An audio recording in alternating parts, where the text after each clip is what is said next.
many girls her age, Mary had heard and believed the promise of the prophets that a Savior would come. Yet she must have been amazed to learn that she, a simple, ordinary girl, had found favor with God Himself.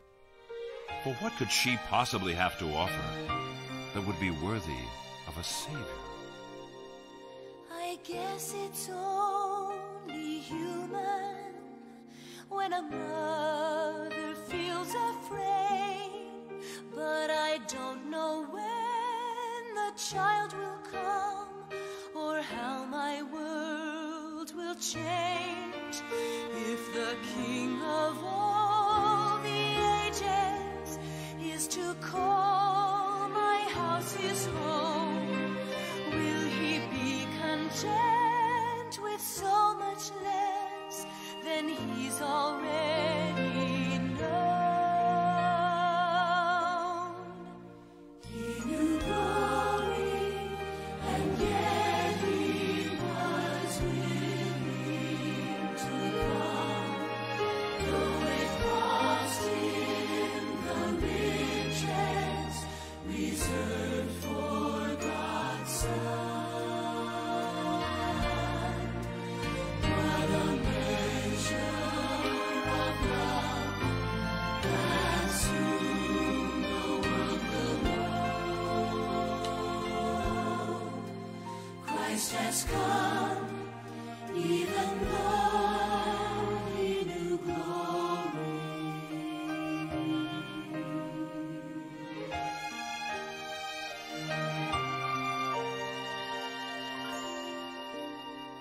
Though Joseph is a carpenter, he knows that even still Christ deserves a mansion greater than his hands could ever build.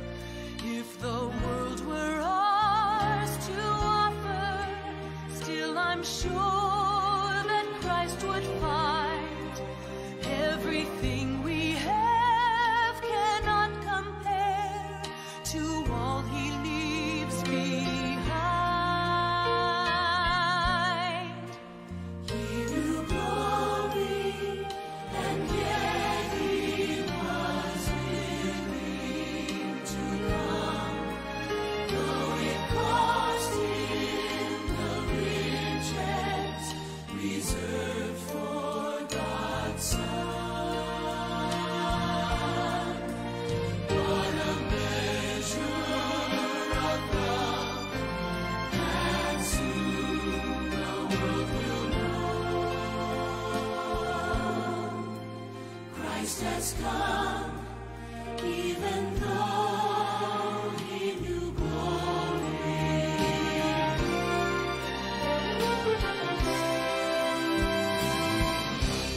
He knew glory, yet he was willing to come, though it cost him the riches reserved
your first time here, or maybe your first time in a while? If so, maybe you're wondering exactly who we are and what this church is all about. Well, we'd like you to know that we're a group of ordinary people who are on an amazing journey together, following Christ. Our guide is the Bible because it's the divinely inspired Word of God, and it will never take us in the wrong direction. Along the way, we hope you'll see that we are welcoming and spiritually passionate, and that getting to know you is a big deal to us. We know that the road is rough sometimes, but we'll work really hard to bring you practical and relevant messages to equip and encourage you through life's ups and downs. We want you to know that we care about this community, and we believe that it's our job to make it a better place. So, no matter who you are or where you've been, we're glad you're here with us today, and we hope that you'll join us on our journey, following Christ and living out His plan for us. So, welcome to church.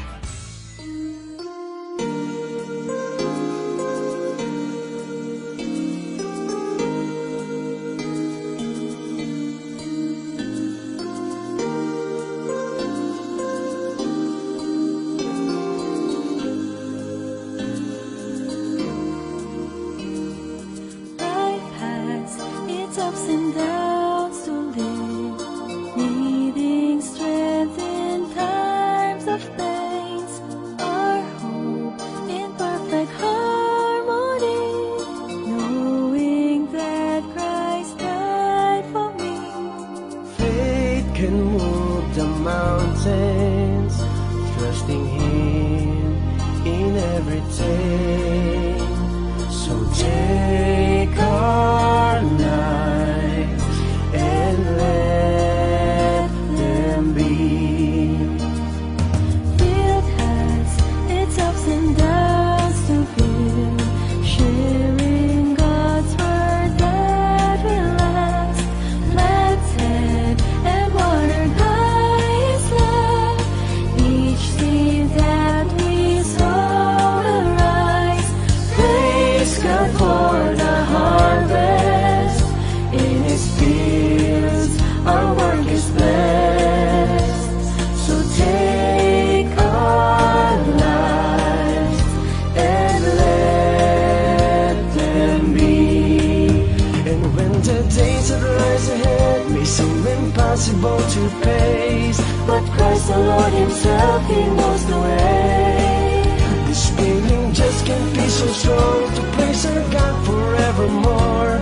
No limitations, so you will sing this song.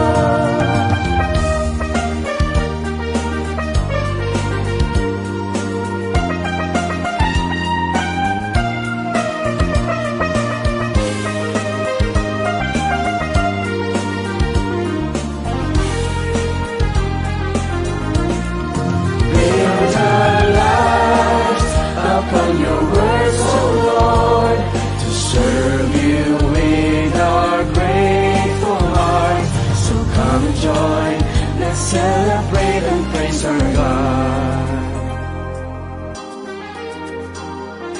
Be blessed in this place.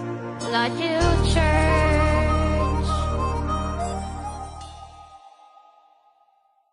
Is today your first time here, or maybe your first time in a while? If so, maybe you're wondering exactly who we are and what this church is all about. Well, we'd like you to know that we're a group of ordinary people who are on an amazing journey together, following Christ. Our guide is the Bible because it's the divinely inspired Word of God, and it will never take us in the wrong direction. Along the way, we hope you'll see that we are welcoming and spiritually passionate, and that getting to know you is a big deal to us. We know that the road is rough sometimes, but we'll work really hard to bring you practical and relevant messages to equip and encourage you through life's ups and downs. We want you to know that we care about this community, and we believe that it's our job to make it a better place. So, no matter who you are or where you've been, we're glad you're here with us today, and we hope that you'll join us on our journey, following Christ and living out His plan for us. So, welcome to church.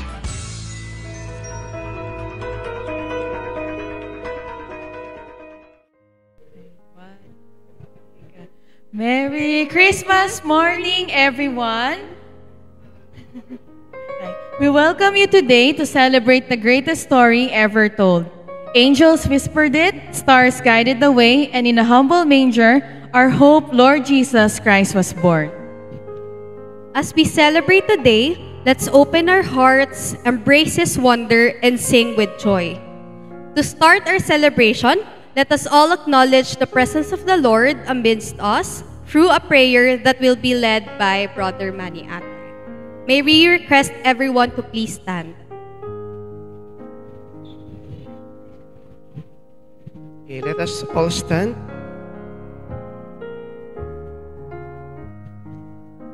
Okay, let us bow our head in the presence of the Lord.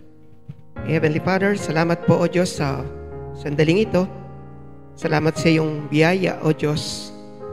Salamat sa iyong kagandahang loob ng bawat isa ay makarating sa dakong ito, Panginoon, para purihin ka, magbigay ng mataas na papuri sa iyo, O Diyos. Sa umagang ito, ikaw lamang, O Diyos, ang dinadakila namin, tinataas namin ang iyong pangalan, at lahat ng gagawin namin, O Diyos, ay kinukumit namin sa inyo. We pray, O Lord, sa umagang ito, as we worship you, Lord, we ask for forgiveness sa mga kasalanan namin, O Diyos. Knowingly or unknowingly, Lord, humingi po kami ng kapatawaran sa inyo sa mga sandaling ito. We also pray, O Lord, na pangunahan nyo kami sa mga gagawin namin sa umagang ito as we celebrate yung iyong birth, O Lord, yung birth ng salvation, Panginoon, sa bawat isa po na nananampalataya sa inyo. Sa umagang ito, Panginoon, dalangin namin buksan mo po ang aming puso sa mensahe na ibibigay sa amin ng aming pastor. Dalangin namin, O Diyos, na tulungan mo kami na maunawaan ito sa pagitan ng Banal na Espiritu, Panginoon. At lahat ng ito, O Diyos, dalangin namin sa pangalan ni Jesus. Amen.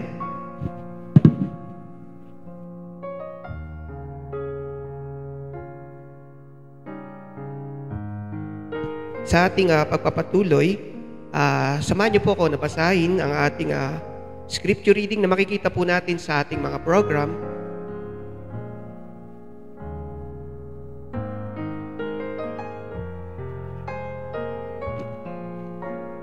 Samahan niyo po ako na basahin yung ating scripture reading na makikita po natin sa ating program. Mabasa po natin ito sa Awit, chapter 96, verse 7 to 13. Samahan niyo po ako. Purihin ninyo ang Panginoon, kayong lahat ng tao sa mundo. Purihin ninyo ang kanyang kaluwalhatian at kapangyarihan.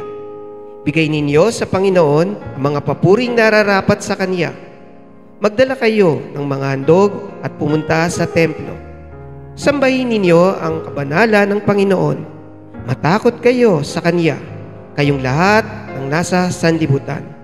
Sabihin ninyo sa mga bansa, naghahari ang Panginoon. Magtatag ang daigdig na kanyang nilikha at hindi ito matitinag. Hahatulan niya ang mga tao ng walang kinikilingan. Magalak ang kalangitan at mundo, pati ang mga karagatan, bukirin at mga lahat ng nasa kanila.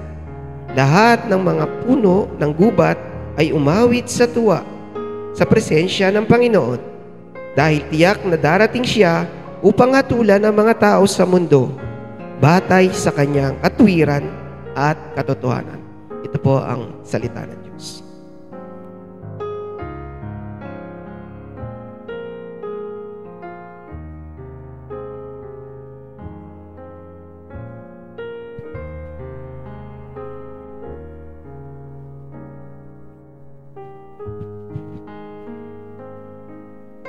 Good morning and Merry Christmas, Lifefield Church. As we gather on this blessed morning, let us prepare our hearts to welcome the joy of Christmas. We'll sing Joy to the World and O Holy Night to praise and remember the special meaning of this season.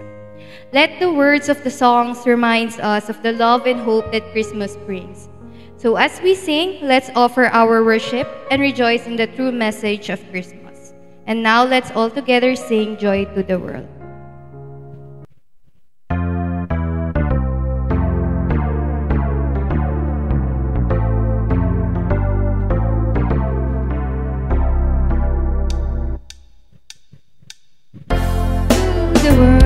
The Lord is come. Let earth receive her King. Let every heart prepare him room, and heaven and nature sing, and heaven and nature sing, and heaven and nature sing. The earth, the Savior reigns, let men their songs employ, while fields and floods, rocks, hills and plains, repeat the sounding joy, repeat the sounding joy, repeat, repeat the sounding joy. He rules the world with truth and grace, and makes the nations prove the glories of His righteousness, and wonders of His love, and wonders of His love, and wonders of His love. Lord has come, let earth receive her King, let every heart prepare Him room, and heaven and nature sing, and heaven and nature sing, and heaven and nature sing. Palakpakan po natin ang ating Panginoon. Let us continue to worship our Lord, and let us sing, O Holy Night.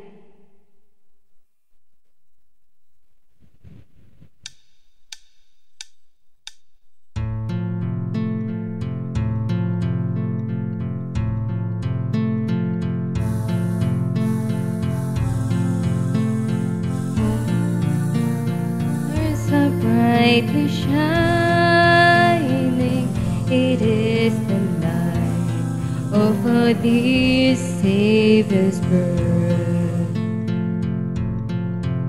Long lay the world in sin and never pining, till He appears, and the soul felt its worth. A thrill of hope, the weary world rejoices, for yonder breaks a new and glorious. Fall on your knees, oh, hear the angels' voices, oh, night divine,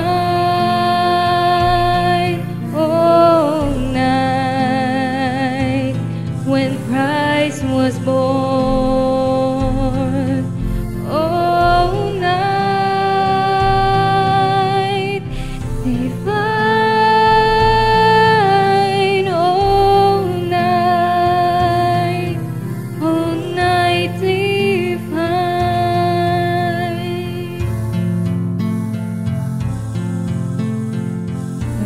The Father, His law is love, and His gospel is peace. Chains shall He break, for the sleepless our brother, and in His name all oppression shall cease. Sweet hymns of joy in grateful chorus raise we, let all within us praise His holy name. Christ the Lord, oh, praise His name forever.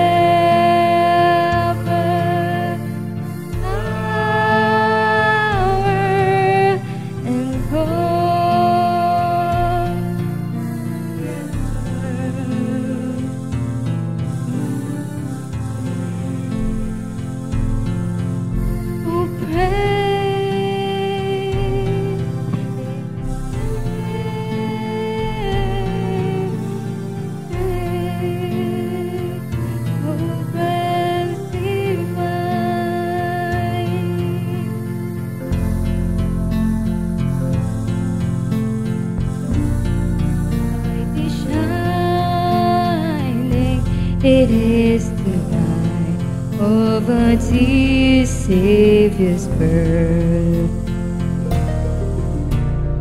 Long lay the world in sin and never pining, till He appears and the soul felt its worth. A thrill of hope, the weary world rejoices, for yonder breaks a new and glorious morn. Fall on your knees, oh, hear the angels' voices, oh, night divine, oh, night when Christ was born, oh, night divine,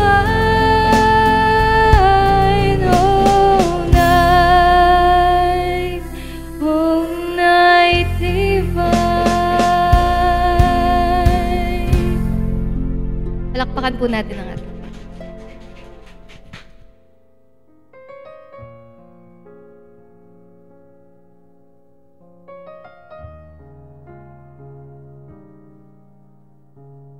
Tayo po ngayon ay manalangin.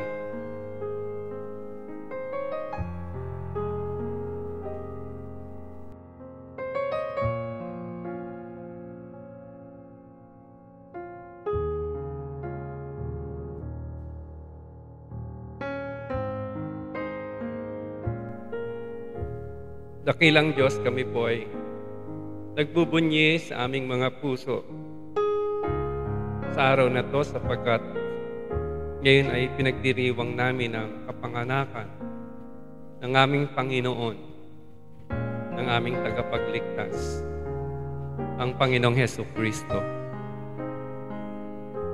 Maraming salamat, Panginoon, sa Pasko. Nagdala to sa amin ng pag-asa. Pag-asa na yung aming mga kaluluwa na pagal sa hirap at lugmok sa kalungkutan dahil sa kasalanan na aming hinaharap araw-araw, nagkaroon kami ng pag-asa. Nagkaroon ng panibagong sigla ang aming buhay sa pag-atalam namin na sa pagsilang ng aming Panginoon at tagapagligtas, meron ng kapatawaran ng aming mga sala. May bibigay sa aming kakayahan sa pamamagitan ng Santong Espiritu na makapamuhay ng isang buhay na magbibigay ng kaluguran sa iyo, O Diyos. Maraming salamat sa Pasko. Panginoon, nawa ang pagdiriwang na to ay maging makabuluhan sa bawat isa sa amin. So, naniniwala kami, Panginoon, na maraming pagdiriwang ngayong Paskuhan ay hindi makabuluhang pagdiriwang. Ngunit kami na niligtas mo, nawa ito yung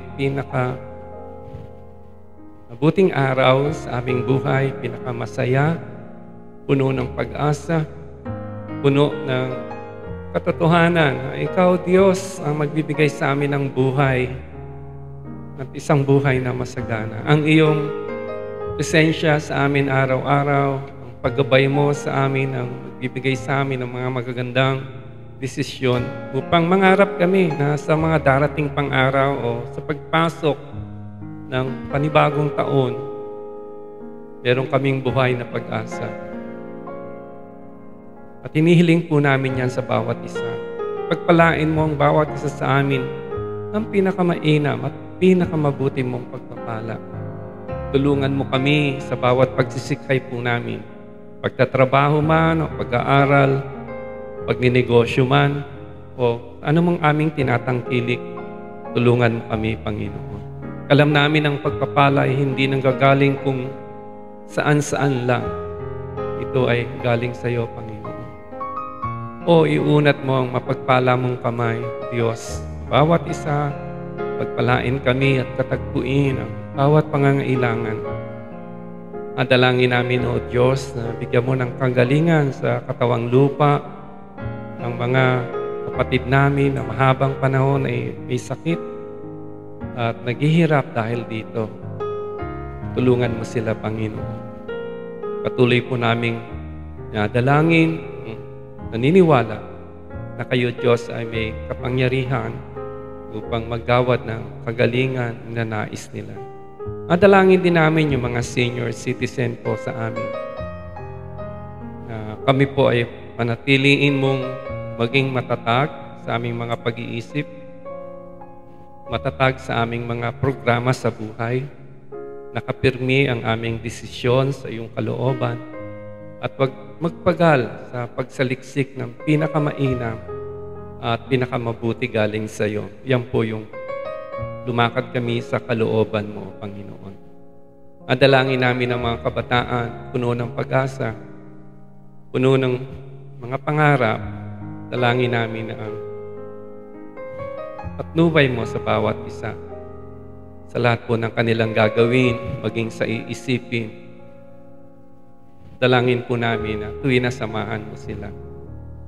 Ilayo mo sila sa anumang kapahamakan.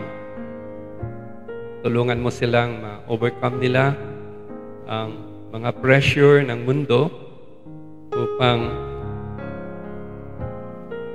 makalakad po sila ayon sa iyong kalooban. Tulungan mo sa bawat pag-aaral, sa bawat desisyon. Gabayan mo sila, Panginoon. At kaming lahat dito, maging yung mga bata, matanda, estudyante, youth, bagong mag-asawa, bagong pamilya, dalangin po namin ang patuloy na pamamatnubay mo sa bawat isa. Salamat, Panginoon, maging mga mahal po namin sa buhay, nakakasama man namin dito sa Starfield o hindi. Dito man sila sa Pilipinas o sa malayong lugar, kagaya ni na Pastor Vince, dalangin namin ang pagpapala at pag-iingat mong patuloy sa bawat isa. Ganon din, Panginoon, dalangin din namin pagpalain mo ang Faith Christian School. Tulungan mo na maging matatag sila at maging matagumpay sa kanilang layunin. Salamat, O Diyos, napakabuti mo. Mga pastor po namin, patuloy naming tinadalangin, patatagin mo sila, ingatan mo sila, at gawin mong matalino sila sa bawat kilos, bawat gawa. Dalangin namin na maging hubaran sila ng pagiging halimbawa ng tagasunod ni Kristo. Panginoon, tulungan mo ang bawat isa sa amin sa pagpasok ng panibagong taon. Bigyan mo kami ng panibagong sigla bilang isang simbahan, simbahang tumutugon sa iyong utos na humayo at mangaral ng iyong banal na salita. Nawa po, bigyan mo kami ng pagalingan at katapangan at kakayahan para gawin ang mga bagay na inugusto mo. Salamat, Panginoon. Salamat po. Maging sa buong mundo, dinadalangin namin na sa dakong huli, gaya ng binasa namin, Salmo, kayo ang naghahari sa lahat at hindi po matitinag ang iyong plano. At hahatulan mo ang bawat isa ng walang kinikilingan. Salamat, ang dalangin namin ang presensya mo, O Diyos, ang patuloy na lumaganap, lalo na po dun sa parte ng Israel at yung kaguluhan dun sa Middle East. Kayo po ang makapangyari sa lahat ng ito. Lord, salamat po. Ikaw na naghahari sa sanlibutan. Salamat sa kagalakan. Salamat sa pag-asa. Salamat sa kalakasan. Salamat, alam po namin, dama po namin. At sigurado po kami, bawat isa sa amin, sa bandang huli, nagiging maganda ang bawat isa. You make all things beautiful in its time. We believe that, Lord. We praise you, we glorify you, we bow to you, say thank you very much, Lord, for your love.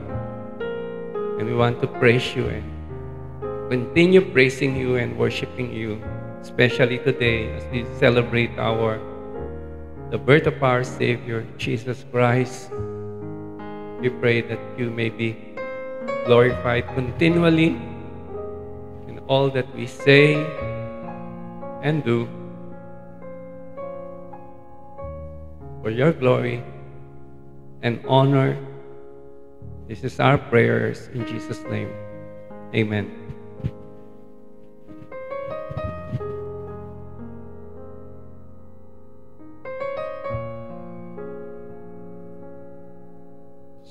Sound. Tayo po ay dumako sa pasasalamat sa pamagitan ng pagkakaloob. Mabasa po natin sa 2 Korinto, chapter 9, verse 7 to 8. Ang bawat isa ay magbigay ayon sa ipinasya ng kanyang puso, hindi nang hinayang o napipilitan lamang, sapagkat iniibig ng Diyos ang masayang nagbibigay. Kaya ng Diyos na pagkalooban kayo ng masaganang pagpapala sa lahat ng bagay, upang maging masagana kayo sa lahat ng uri ng mabuting gawa, habang pinupunan ang lahat ng inyong mga pangangailangan. Tayo pong lahat ay manalangin. O Diyos, salamat po sa umagang ito. Salamat sa iyong patuloy na presensya sa bawat isa sa amin. Salamat sa buong linggo na pinagkaloob mo sa amin para kami pangunahan sa lahat ng aming gagawin. Tunay nga, O Diyos, na nakita namin ang iyong kabutihan sa bawat ginagawa namin, sapagkat kasama ka namin sa lahat ng ginagawa namin, maging ito man ay mga pagsubok, maging ito man ay hamon sa buhay. Ramdaman namin, O Diyos, at alam namin na sa tuwing na ikaw ay aming kasama. Kaya kami po ay lubos na nagpapasalamat. Dalangin din namin, O Diyos, yung mga kapatid namin na may mga pinagdadaanan. Alam po namin, Panginoon, ay patuloy ang iyong grace sa bawat isa sa amin, Panginoon. At alam po namin na ibinibigay niyo to sa tamang panahon. Sa umagang ito, O Diyos, dalangin namin itong aming mga kaloob. Dalangin namin ito at pinapasalamat, Panginoon. Itinataas namin sa inyo ito, Panginoon. At dalangin namin na magamit po ito, Panginoon, sa mga pangangailangan ng iglesia, lalo na sa pagpalaganap ng iyong salita, O Diyos. Lahat ng ito'y dalangin namin, O Diyos, sa pangalan ni Jesus. Amen. Life in Church, it's giving time.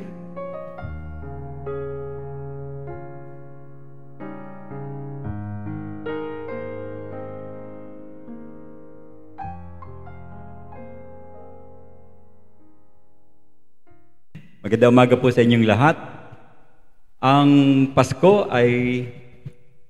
good morning po sa inyong lahat. Parang mahina. Magligayang Pasko po sa inyong lahat. Anyway, ang Pasko ay tungkol sa pag-ibig ng Diyos. At sinasabi po ng banal na kasulatan, ng Biblia, na lahat tayo ay tunay na mga naligaw at mga taong hindi alam ang patutunguhan dahil tayo nagkaroon minsan ng experience na malayo tayo sa Panginoon. At dahil sa ating pagkalayo sa ating Panginoon, wala tayong protection, madali tayong madaya ng kaaway, at maging yung ating mga potensyal na adhikain sa buhay, nawawalan ito ng kahulugan, hindi magkaroon ng epekto sa mundo, at hindi rin natin maisakatuparan ng maayos sa mga bagay na ito. Yung ating kasiyahan, bagamat karamihan sa mga tao ay nagdidiwang, hindi talaga tunay na magkaroon ng malalim na kagalakan sa kanilang mga puso. At higit sa lahat, hindi rin natin tiyak kung magkakaroon tayo ng walang hanggan na pwesto doon sa kalangitan na kapiling natin ang ating Panginoong Diyos, ang ating Panginoong Jesus. Noon pong nakaraang linggo, tinalakay ni Pastor Jomel ang ilang mga dahilan kung bakit may Pasko, saan ito nagmula, at kung bakit ito kailangan na mangyari.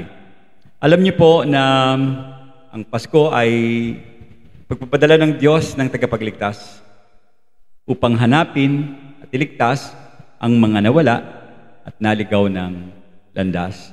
Sinasabi po sa banal na kasulatan, sapagkat iisa lang ang tagamamagitan sa Diyos at sa tao. Yan po ay walang iba kundi ang ating Panginoong Jesus. Siya lamang ang nag-iisang tagapamagitan. Dahil inhandog niya ang kanyang buhay upang tayo magkaroon ng pagtubos sa lahat po ng ating mga kasalanan. Makikita natin yan sa 1 Timothy chapter 2, verses 5 hanggang verse 6. At kaya po naparito ang ating Panginoong Hesus, karamihan sa mga tao alam ito, tayo ay para sagipin sa dahilang hindi natin kayang lutasin ang lahat ng ating problema. Madalas tayo lang ang gumagawa ng paraan at madalas karamihan sa mga tao nga ay wala sa liwanag ng Diyos o sa Panginoon. At ngayon pong umaga ay ating bubuksan ng pinakamahalagang regalong ibinigay sa atin ng Diyos. Isang panibagong pakikipag-ugnayan sa Diyos sa pamamagitan po ng ating Panginoong Hesus.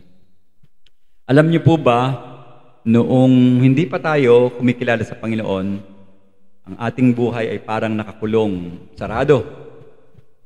Kaya pilit nating sinisikap na magbago pero paulit-ulit lang tayo dito dahil wala tayong lakas, wala tayong kakayahan para makalaya doon sa pagkakulong natin. Pagka tayo pong mga tao ay sadyang tinakda na mamatay ng minsan, pagkatapos dadating yung dakilang paghatol ng Diyos upang ito ay ating harapin. Kaya nga po ang lahat ay nangangarap na mabuhay na muli, at ang mga bahagi ng buhay na ito na nawala sa atin, pinipilit nating, sinisikap nating mabalik. At yung ating lakas, yung ating kumpiyansa, yung ating reputasyon, maging ating kamusmusan, pati rin ang ating pakipag-ugnayan sa Diyos, sinisikap natin itong ibalik. At hanggat hindi natin nauunawaan ang mga bagay na yan patungkol sa ating Panginoon, lalo na yung mensahe ng kaligtasan, ang ating buhay mananatiling walang saysay, ang iyong buhay ay walang kabuluhan, ang Pasko ay wala ring kabuluhan. Wala itong saysay. So magandang umaga po muli sa inyong lahat. Basahin muna natin ang ating talata ngayong umaga. Matatagpuan natin sa aklat ni Lucas, Kabanata 2, talatang 9 hanggang talatang 12. Lucas, Kabanata 2, talatang 9 hanggang talatang 12.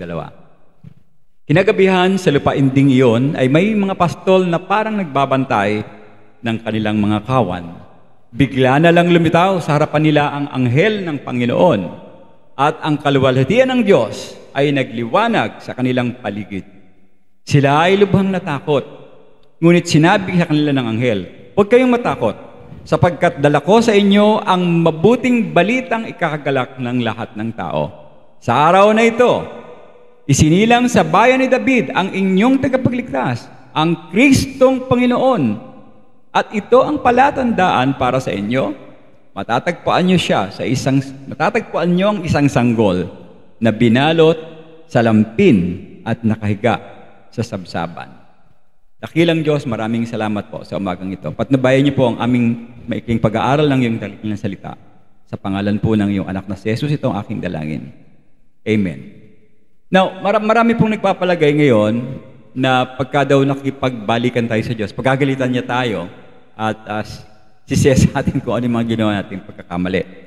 Ang totoo po, hindi galit ang Diyos sa atin. Wala siyang galit sa mga tao. Saan siya galit? Sa kasalanan. Yung kasalanan ng talagang galit na galit yan ng Diyos. In fact, malalaman natin yan dahil nga may Pasko, sobra at labis ang kanyang pagmamahal sa akin at sa inyo. Nang dumating ang Panginoong Hesus, yung tinatawag nga nating Pasko, unang Pasko, ang ibig kong sabihin nito, pinagkasundo tayo ng Diyos na bigyan tayo ng daan para makiisa tayo sa piling niya sa pamamagitan ng ating Panginoong Hesus. At yung kanyang pagdating dito sa daigdig para ibigay yung kanyang sarili. At ito ang nakakalungkot, mga kapatid. Marami sa atin nagdiriwang ng kaarawan, celebration ng ating Panginoon, pero hindi naman nila tinanggap yung regalong ibinigay ng Diyos. Regalo ng kaligtasan. Tinatanggihan ito ng tao. At pilit na gumagawa ng sariling paraan ng mga tao. Ang kalagayan ng regalo, ngayon, bukas, nakabukas, at nananatili itong hindi nakabalot hanggang sa panahon ng lumipas, hanggang sa inaharap, ito ay nakabukas para sa mga taong lalapit at tatanggapin yung regalong pinagkaloob ng Diyos. Subalit dahil hindi tinanggap ng tao, mali ang kanilang pagpiling ginawa, hindi sila marunong, hindi sila matalino sa pagpili. Dahil ang kanilang pinipili ay hindi yung bukas at pinagkaloob ng Diyos na regalo, kundi yung kanilang mga sariling kakayahan at ibang bagay ang kanilang pinagtutuunan ng pansin upang ang regalong ito ay hindi nila tanggapin. Kapatid, bawat isa sa atin nilikha ng Diyos at ito ay para sa Diyos. At hanggat di natin nauunawaan yung bagay na yon, na tayo para sa Kanya, mananatili po ang ating buhay ay talagang walang saysay. Sa ating program, number 1, ito ang pinakamagandang balita dahil ang balitang ito ay nakasentro sa natatanging tao ng kasaysayan. Binasa ko po kanina yung talatang 11. Sa araw na ito, isinilang sa bayan ni David ang inyong tagapagligtas, ang Kristong Panginoon. Medyo paglilinaw lang po ng konti doon sa hindi natin masyadong maunawaan na Panginoong Hesukristo. Minsan kasi nalilito yung mga tao, alin ba dyan yung pagiging Diyos, alin ba yung pagiging tao. Tatlong bagay po. Ang Panginoon bilang ang Kristo, ang salita pong ito, ibig sabihin sa wikang Grego, pinahiran, at sa wikang Hebreo naman, ito ay yung tinatawag nating Messiah or Mesias. Dito nakapunto yung tinatawag nating tagapagligtas. No? Ibig sabihin nito, ang Panginoong Jesus, ang sinugo at pinahiran ng Diyos Ama para sa kanyang misyon ng kaligtasan. Of course, meron pa siyang ibang opisina. No? Siya ay pinahiran din bilang isang propeta para naman ipangaral yung mabuting balita o yung ebanghelyo. At inialay niya ang kanilang sarili bilang hain sa ating mga kasalanan. Yun ay bilang pari. Inoffer niya yung kanyang sarili. At bilang hari, upang maghari, sapagkat yung pagiging propeta, bilang pari, bilang hari, siya lang ang may kakayahan nito upang ipagkasundo yung makasalanang tao sa ating Diyos. At ito sa pamamagitan ng kanyang perpektong buhay, perpektong sakripisyo sa kamatayan at maging doon sa buhay na maguli. Pagkabuhay na maguli. Pangalawa, bukod doon sa salitang Kristo, merong salitang Jesus. Ang Panginoon ay naging Jesus bilang Jesus. Parehong salita na ginamit sa verse 9 ng Luke chapter 2 and then sa verse 22 and verse 23. Ito yung tumutukoy sa pagiging Diyos ng ating Panginoong Jesus, yung salitang Jesus. Okay? Napakalaking misteryo nito, pero ito ang totoo. Ang tagapagligtas na isinilang sa Bethlehem ay Diyos na nagkatawang tao. Maliwanag tayo doon. Yung Kristo ang tagapagligtas, yung Jesus ang Diyos. So, kasi kung siya ay tao lamang, hindi siya namatay para sa kasalanan ng sangkatauhan. Kung siya naman ay isang anghel, katulad ng ibang relihiyon, pinapaniwalaan na ang Panginoong daw ay anghel, hindi niya mapapasan ang mga kasalanan ng mga tao kasi anghel yon. Ngunit siya ang Kristo, ang Panginoong Diyos. At ang Diyos lamang ang may sapat at may dakilang kakayahan upang harapin at pasanin ang lahat ng ating mga kasalanan. Pangatlo, ang Panginoong Hesus ay isang tao. Bilang isang tao, siya ay pinanganak saan? Sa Bethlehem. Hindi siya bumaba sa langit, no? Katulad ng haka-haka ng ibang paniniwala. Siya ay ganap na lumaki dito sa lupa. At bago siya lumaki, siyempre pinaglihis siya ng tinatawag natin si Birheng Maria sa pamamagitan ng Banal na Espiritu sa kanyang sinapupunan. At dumaan nga po sa mga yugto ng paglaki ang ating Panginoon at nagsimula siya bilang isang sanggol na tao. Ito'y nakakamangha dahil bilang isang perpektong tao, nagkaroon siya ng kakayanan na pasanin ang mga kasalanan ng sangkatauhan. At bilang Diyos, nagkatawang tao. So siya lang yung natatangi dito sa buong mundo. At sa totoo lang, siya lamang ang dapat o karapat dapat na maging tagapagligtas. So mga kapatid, ito yung kinatawag nating pinakamagandang balita sa buong mundo. Kasi ang hatid nito ay kaligtasan sa sangkatauhan. Nagbubukas kayo ng television, ng radyo, hindi ko alam kung nakakapakinig kayo ng balita. At sa akin, wala akong makitang magandang balita. Wala akong marinig ng magandang balita. Katulad nung isang gabi, parang ang daming aeroplanong iikot-ikot dito sa atin. Hindi siya regular plane na pampasahero. Parang mga panggerang eroplano yung umiikot-ikot.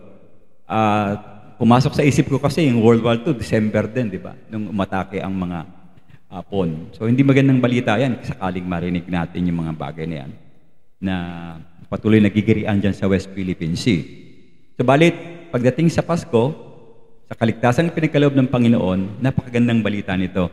Sapagkat number 1, ito yung pinakamaganda kasi ito yung importanteng balita. Okay? Importanteng balita ito sa mundo. Pinakamahalaga ito na ang Panginoong Hesus ay dumating bilang isang tao at nag-alok ng kanyang kaligtasan. Hindi siya ordinaryong tao na mag-aalok lang ng filosofya sa buhay at hindi rin siya dumating at naging isang magaling na guro para magturo ng mga moralidad o moral principle sa buhay natin.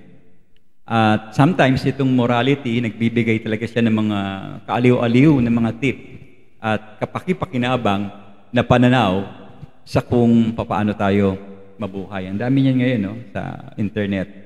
Manapa, dumating ang Panginoong Diyos bilang tagapagligtas. Importante yan. Para sa atin, tayong mga tao, hindi ko alam kung alam niyo to. Listen to this. Nasa peligro tayo, kapatid. Ang kalagayan natin, nasa malaking peligro tayo. Kahit na hindi mo to nalalaman, sinapaalam ko sa inyo, ang mga tao ay nasa isang sitwasyong namimiligro siya. Nasa ilalim tayo ng hatol ng Diyos. Tayo mapupunta sa puot ng ating Panginoon sa kanyang paghatol. Tayo mamamatay, lalo na kung hindi natin kilala ang Panginoong Hesus, hindi maganda ang ating kahinatan kung tayo'y dumanas na ng kamatayan.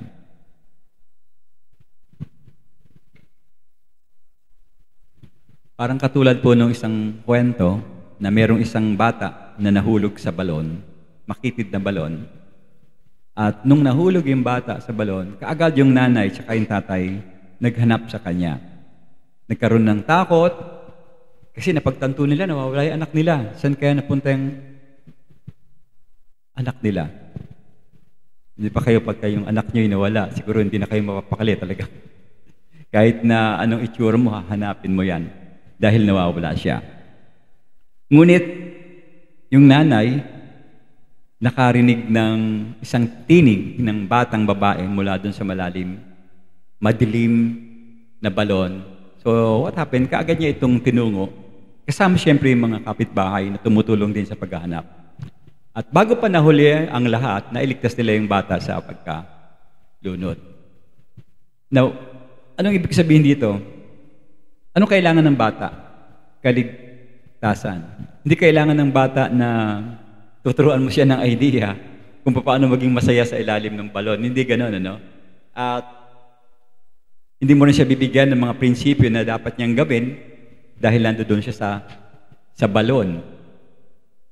Kasi katiyakan na siya ay mapapahamak kung hindi siya maililigtas doon sa bingit ng kamatayan. Now, ang pinakamahalagang balita na narinig ng desperadong ina sa sitwasyong iyon, na iligtas ang kanyang anak. Alam niyo po, lahat ng mga balitang naririnig natin ngayon, maging sa mga nakaraang panahon, isa-isahin natin, itong taon na ito, ano ba yung pinakamabibigat na mga balita na narinig natin? Gumanda ba ang ating ekonomiya? Parang may nakita ko na gumanda ang ating ekonomiya doon sa balita. Nanalo ang Pilipinas sa basketball ba? Tama ba ako? Kayo mga tinalo yung China. O meron ganun, no? So, tuwan-tuwa tayo dyan. Dito naman sa kabila, darating si Taylor Swift. Nako, tuwan-tuwa sila. Ha? Darating daw si Taylor Swift. Mas updated tayo. Breakup ang alam. Anyway, walang pasok bukas na balitaan nyo. Masaya kayo? Luis, walang pasok bukas. Yan ang maganda, no? Nalulungkot pag walang pasok. O sa mga nagtatrabaho, matatanggap nyo na ang inyong 13-month pay. Diba? Sa isang taon. Bukas. Tapos, para naman doon sa mga, wala na si Pastor Raymond dito, mga sinagot na ng kanilang mga nililigawan. Magandang balita ba sa kanila yun? So, kasama na natin yung actually, wala na yung Katniel, napalitan na yun ng bago eh. Hindi, yung senator sa Valenzuela, di ba, yun ang naka-plus sa balita ngayon na, Bianca Manalo, yun ang pangalan niya. May connection ba sa buhay natin, yung mga balitang yan? Wala naman. Kasi, ang tao ay, pagka yung balita luma na, wala na epekto sa kanya eh. Kapag ang isang tao ay nandoon sa bingit ng kamatayan at ilang oras na lang aharap na siya sa kamatayan, now, ang tanging balita na mahalaga para sa kanya, matulungan siya, may dumating na tulong upang mabuhay siya muli at hindi siya mapahamak. At yun nga mga kapatid ang dahilan kung bakit ang mabuting balita na ito, pinakamagandang balita, ay pinanganak ang tagapagligtas, ang ating Panginoong Hesus. Ang tinutukoy ko po kasi ay yung pinakamahalagang issue sa lahat. Sa makatuwid, sa isang tao na mapupunta sa kawalang hanggan, na hindi niya kapiling ang Diyos, malungkot na balita yon. Sa totoo lang po ang bawat tao dito sa mundo, dahil sa kasalanan, walang tagapagligtas, hindi siya magkakaroon ng tamang direksyon. Ngunit ang Diyos ay mawain. Ipinadala niya ang Panginoong Hesus upang tayo iligtas mula sa ating mga kasalanan. So sa muli po, ito yung unang dahilan kung bakit siya naging pinakamagandang balita. Ang balitang ito ay importante. Urgent call ito sa atin. Makinig kayo mga kapatid. Pangalawa, ang balitang ito, totoo. Hindi siya fake news. Ang mabuting balita ay mabuti lamang kung ito ay totoo. Paano ba dinidiscuss kung chismis o balita? Pag balita, totoo. Pagka chismis, hindi totoo. Now, halimbawa, sabihin ko sa inyo, ito, balita. Kapatid, magkakaroon ka ng mana. 1 milyon. Magandang balita ba yon? Kung hindi totoo, Brother Manny, bumagsak. Ayaw maniwala, hindi ako magkakaroon ng 1 billion.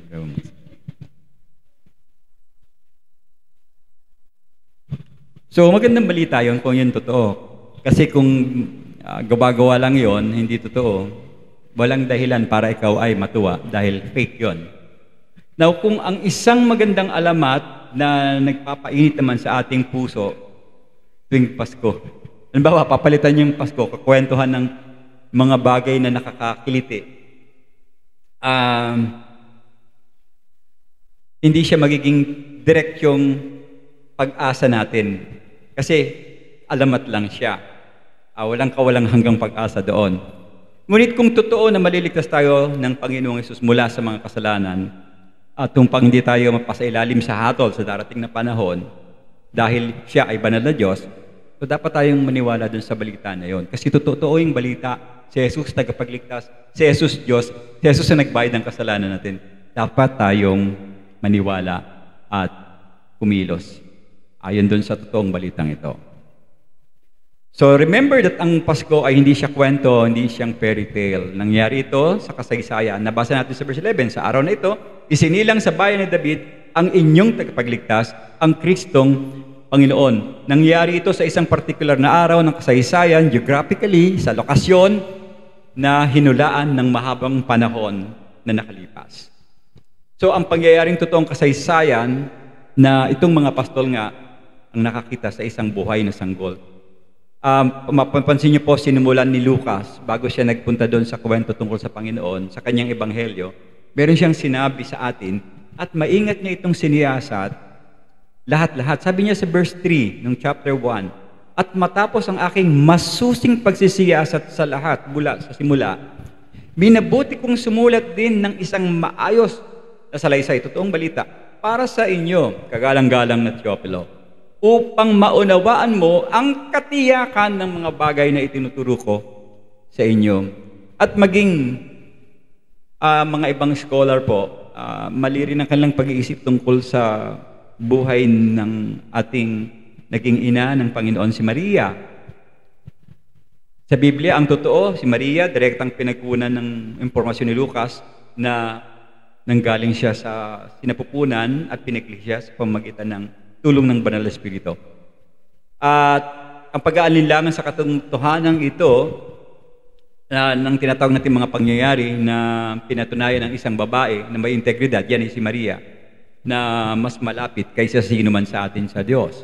Siya talaga yung direktong kinausap ng Banal na Espiritu at conceived at saka nagkaroon ng bata o sinilang sa kanya sa pamamagitan ng kanyang sinapupunan.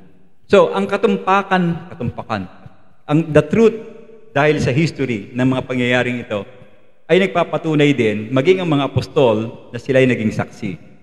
So, wala tayong dahilan para gumawa ng kwento, maging sa istorya ng binabahagi sa atin ng Diyos. Si Pastor Vince, kausap ko kagabi, ang dami niyang kwento, inaantok na.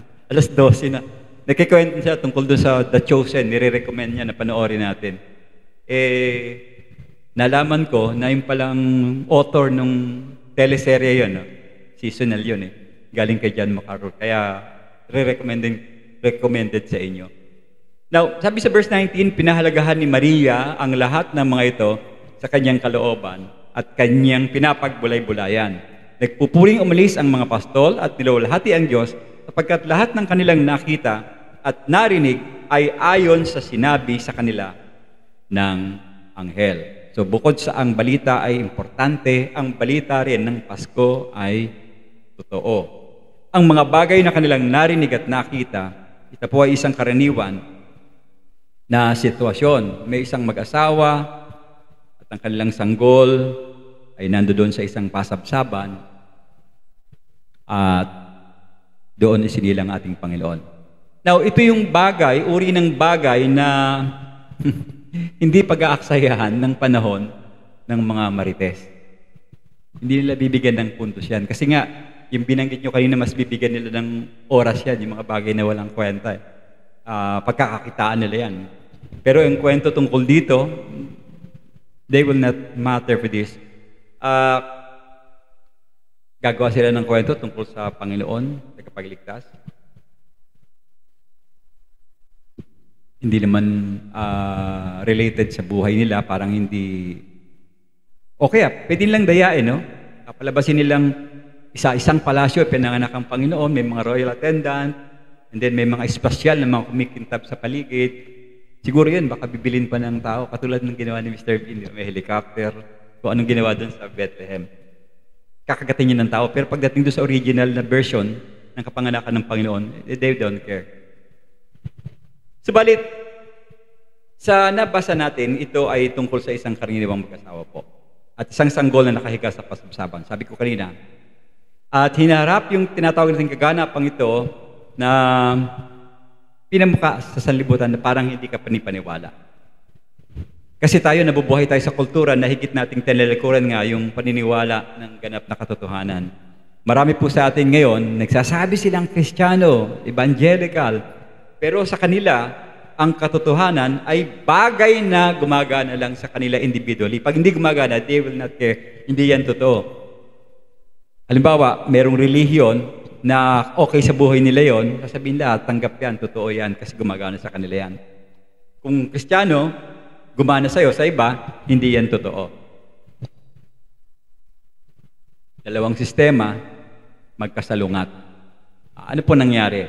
Kasi, ang karamihan sa mga nagsasabing Kristiyano ngayon, naniniwala sila sa paniniwalang ang kanilang layunin, pinapalitan nila ng hindi katotohanan. Pinapalitan nila ng experience, yung mga nararanasan nila. Ang dami sa testimony sa YouTube, puro based on experience at hindi based on God's Word. Tinatanggap naman ng mga tao. Sasabihin niya, ako'y nabangga ng isang malaking truck, tinamaan ako ng bumper, bali yung bumper ako, walang sukat. Amen, praise the Lord.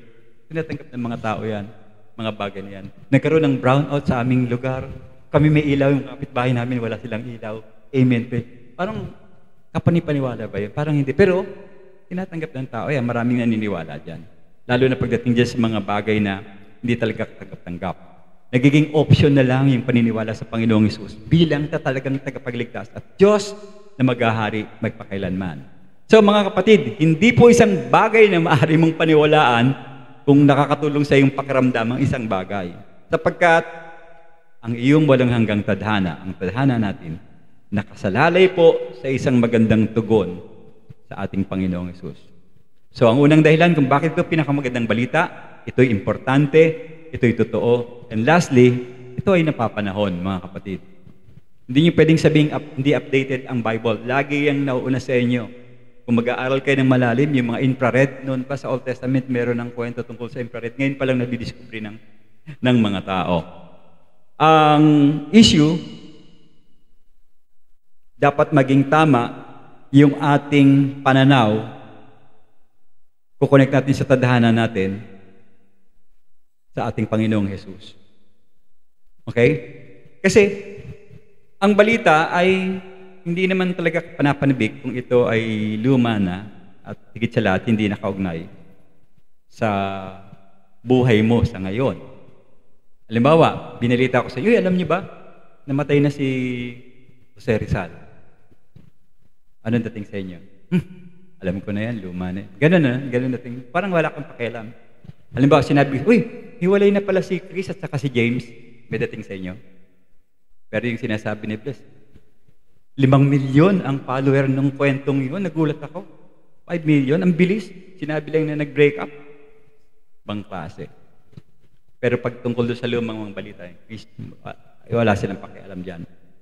Kung sasabihin naman sa inyo na makakatanggap kayo ng 100,000 kapag ikaw ay dumating na ng 100 years, is it, ganun po ba ngayon? 100 years, 100,000? Magandang balita ba yun? Parang hindi rin. Hindi mo na siya magagamit. Baka hindi ka pa umabot ng 100 years sa problema ng bansa ngayon. Maganda sana yun, pero napakalayo pa nito para maging totoo yun sa buhay natin. At hindi talaga siya makakatulong sa ngayon dahil yun ang kailangan mo ngayon, napapanahon. Ngayon, ano po ang napapanahong balita na maaari talagang mag-ugnay sa atin sa buhay natin ngayon? Tignan natin yung kwento, verse 15. Nang iwan sila ng anghel, sinabi ng mga apostol sa isa't isa, tayo na sa Bethlehem. Tignan natin ang pangyayaring ito na ibinalita sa atin ng Panginoon. At magmadali silang nagpunta at natagpuan nila sina Maria at Jose at ang sanggol na nakahiga sa sabsaban. Mga kapatid, ang mabuting balita tungkol sa Panginoong Hesus na tagapagligtas, napapanahon yan. Very urgent yan. Chapter 1, verse 79 ng Luke. Bakit urgent? Upang bigyang liwanag ang mga nakaupo sa kadiliman at sa lilim ng kamatayan. Sa verse 79 po ito. Upang patnubayan ang ating mga paa sa daan ng kapayapaan. Tanong, nakakasiguro po ba kayo, kayong lahat, tumingin kayo sa akin, nakakasiguro po ba tayo na hanggang mamaya buhay tayo? Bukas, buhay pa kaya tayo? Yung asawa natin pumapasok sa opisina, sigurado ka ba na makikita ka sa hapon, sa gabi? O walang nakakaalam yan. Kaya yung paglapit sa Panginoon talagang urgent yan, mga kapatid. Mga nakaraang linggo, meron tayong kakilala na maalam na, no? Asawa ni Sister Tonet. And then kasabay nun, sa Nabotas, namatay yung kapatid ni Sister Dem. And then lately, si Ronaldo Valdez namatay din. Dahil sa depression, nagbaril sa sarili, hindi nakayanan yung problema. Obviously, walang Panginoon pagka nag-commit ng suicide. Naalala ko yung isang kaibigan namin, medyo matandang kaibigan namin to. Noche Buena. Noche Buena. Ang tagal namin, in-expect talaga na ito'y Kristiyano kasi regular sa church. Ang hindi ko huwag kayo ma-open na, huwag kayo ma-open. Kasi yun talagang ginawa niya. Nag-pray siya doon sa pagkain na bawal naman pala sa kanya. Pagkatapos niya mag-pray, nag-sign of the cross. Sabi ko, Kristiyano ba ito? Ayun, after that, inatake. Bawal pala sa kanya yung lengua, yun ang kanyang kinain. December din yun. Ang mabigat po nito, sakaling wala ka sa Panginoon, at ikaw ay dumanas ng kamatayan. Kaya napapanahon yan, urgent. Saan ka pupulutin? Timely ang Pasko. Hindi mo pwedeng sabihin every December lang yan. Every day yan. Sabi sa 2 Corinthians chapter 6 verse 2, sapagkat sinasabi niya, nakiusap sa atin ang Korinto, sa tamang panahon, ikaw ay aking pinakinggan, at sa araw ng kaligtasan, ikaw ay aking tinulungan. Ngayon na ang tamang panahon, ngayon na ang araw ng kaligtasan.